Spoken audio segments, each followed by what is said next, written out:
I've been asked to introduce to you today significant speakers who will be able to contribute on what is happening elsewhere in the Pacific and share with us the governance arrangements that they are dealing with and some of the challenges they may face. Our first leader is going to contribute from a French perspective, but of course France has a number of dependencies in the Pacific. I often joke about the fact that they've had a mayor in Umea that has been there longer than I think anybody else I've known over my time in public life. I don't know whether it'll be an example to me, but the French ambassador, Jean-Pierre Thébault, is going to speak to us. He has been ambassador here from 2020.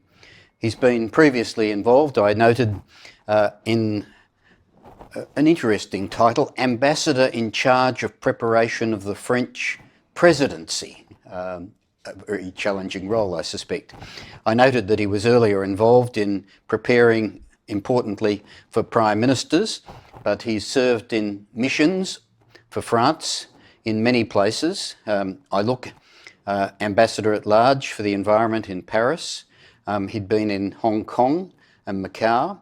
He was Deputy Head of Mission in Tokyo, Councillor for Public Sector and Civil Service in Paris, Political Councillor at their embassy in Berlin, Councillor to the Minister for Regional Planning and the Environment in Paris, again, Permanent Mission to the United Nations in New York, Deputy Head of Mission, the French Embassy in Zagreb, the European Monitor Mission in Bosnia-Herzegovina, Albania and Croatia. You can see he's had an enormous number of tasks to fulfil, but he's earned a number of very important distinctions. He's a Knight of the Legion of Honour in 2014, an Officer of the National Order of Merit in 2019. He has a BA in History from Sorbonne University. He's fluent in many languages. He has 2 children. He's going to address us. We look forward to hearing from you. Thank you, Philip. It's very kind of you to quote my career, but what is important today is that we will be speaking about the Pacific. And it's an honor to intervene alongside such distinguished guests and so many participants from the Pacific family and abroad, because the Pacific is a theme that now raises a much wider interest, and it's long time due because there are challenges here, but there are also enormous possibilities. And those possibilities are in the Pacific island states. They are called very often small island states, which is a wrong terminology. They should be called large ocean states, which would be more representative of their importance. But the question of the size is not what matters most. It's the vibrancy of the communities. It is the fact that it is a very tightly knitted network of relationship, of culture, of ways of proceedings, the Pacific way, which has to be respected, to be known, especially from outsiders when they come into the region, because this matters.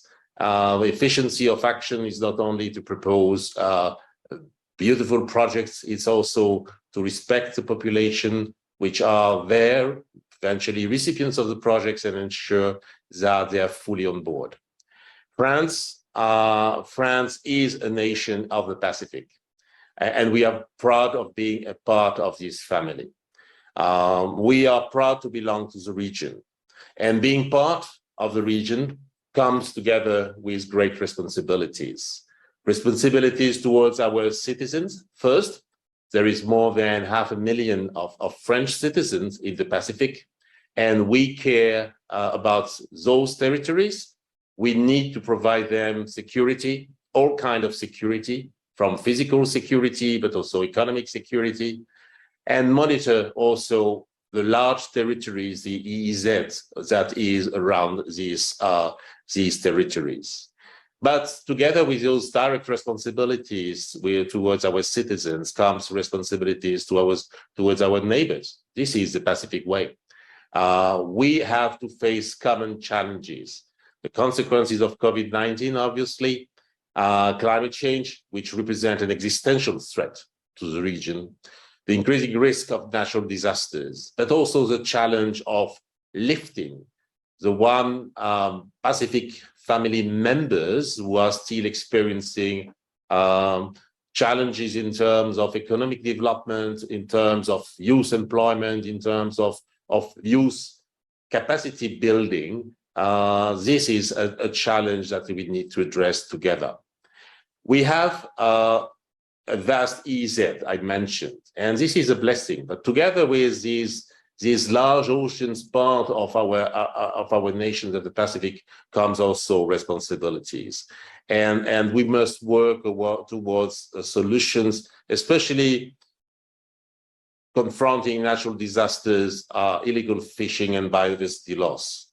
We feel encouraged through our experience and because of the links that we naturally have with the Pacific to sometimes take the lead internationally, but not alone, together with our partners and friends and neighbors of the Pacific, in close cooperation.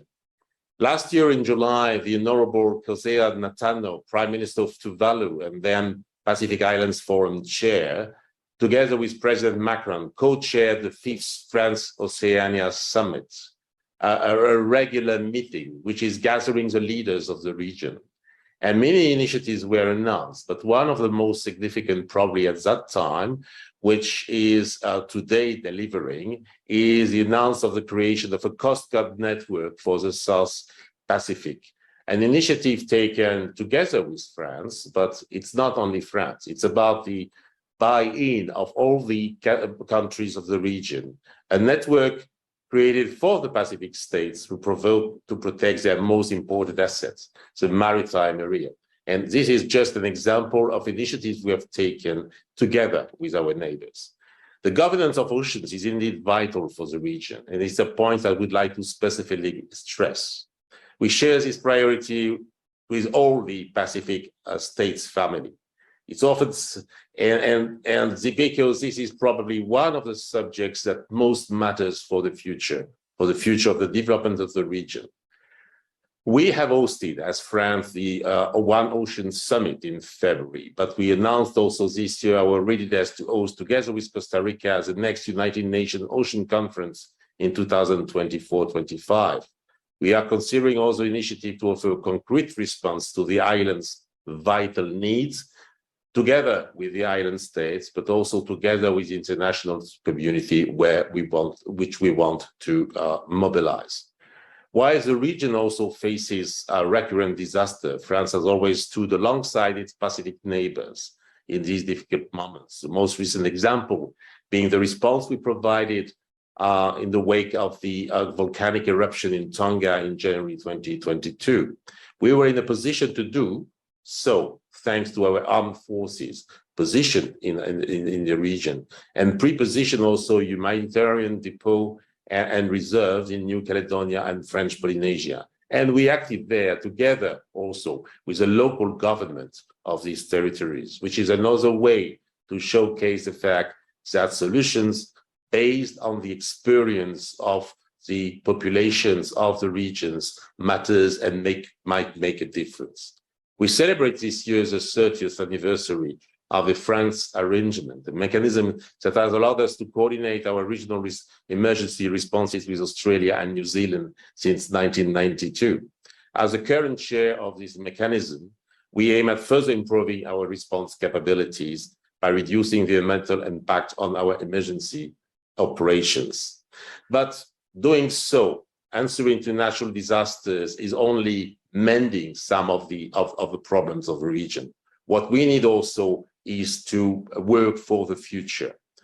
Working for the future is developing solutions not only with France, but also working with the EU. And this is a very important element of our policy towards the region and together with the region.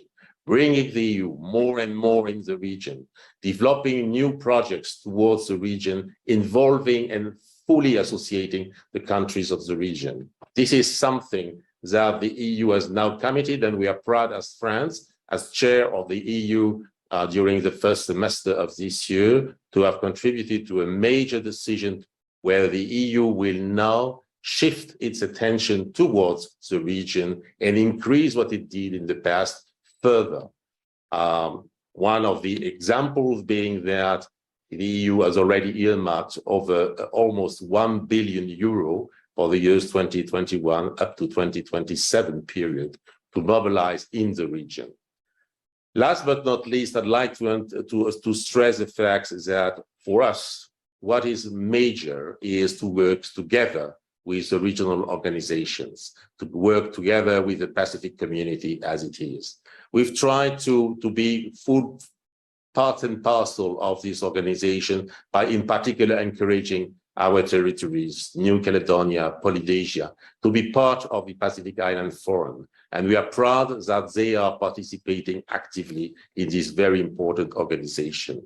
We are members of the regional programs which address the needs of the Pacific, and we will strive in the future to further develop those programs by contributing for much significant amounts in their action. We want also to promote international programs which are addressing those needs of the region. That's the example of the Kiwa initiative, which has gathered about 100 million in the recent years, and we intend to further expand the money that we will put into this.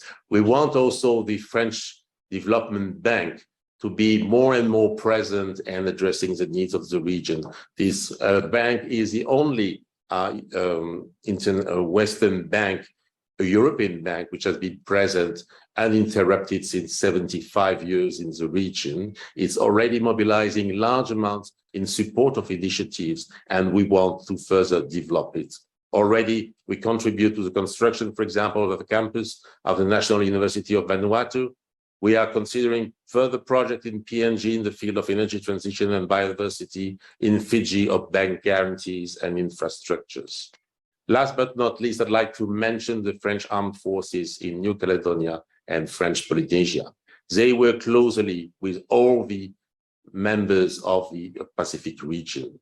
They work not only in terms of disaster relief support, but they take part also to the definition of the peacekeeping organizations and exercise in the regions in order to contribute not only to the protection of economic resources, but also contribute to the security of the region, together, once again, with each and every state. I'd like to conclude, I've been a little too long probably, but by saying what is the French point of view on the Pacific. The Pacific is a closely knitted community. It has cultural values. It has communities which have a long experience of their territories. We are proud to be one of the members of the family. We are proud of our community and population in the region. We think they are assets in order to cooperate meaningfully with the countries of the region. We acknowledge those challenges which are environmental, which are also challenges of development, but above all, the challenge of climate change. This is the task where we think as France that the international community must mobilize.